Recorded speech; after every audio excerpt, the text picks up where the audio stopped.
JVing or co-wholesaling.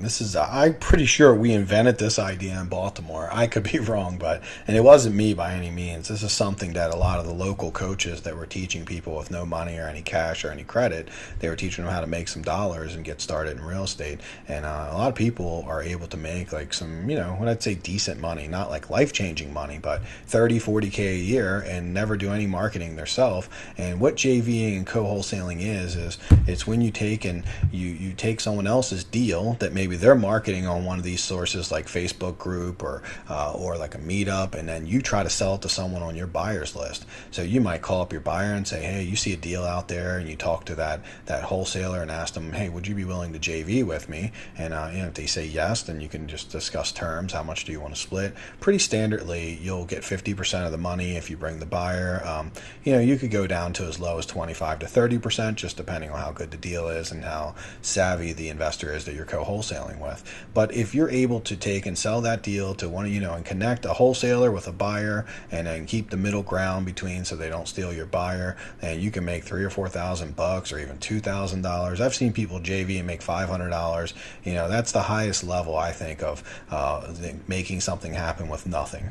So co-wholesaling is literally just that. You take a wholesale deal that another investor has and then sell it to your client and get them to cut you in on the profits. Now, I have a few people I've met that's pretty much all they do.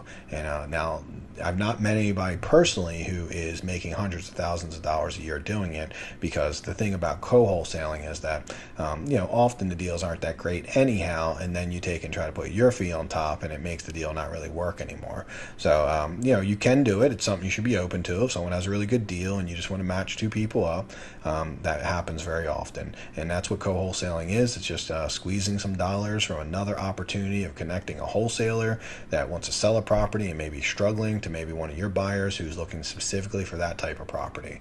Where co-wholesaling can get really juicy is when you have a very specific buyer that's looking for a very specific property, and then this wholesaler has this very specific property. So you might have one of the few buyers that really wants this, and they might struggle to find someone because maybe this isn't a renovation property, maybe it's not a rental property, maybe it's more of like a multi-unit or a commercial development or assisted living home, and you happen to know someone that's very specifically looking for that. That's when you can actually make pretty good money co-wholesaling, but it's pretty rare. You don't see that come up often enough for you to make a living.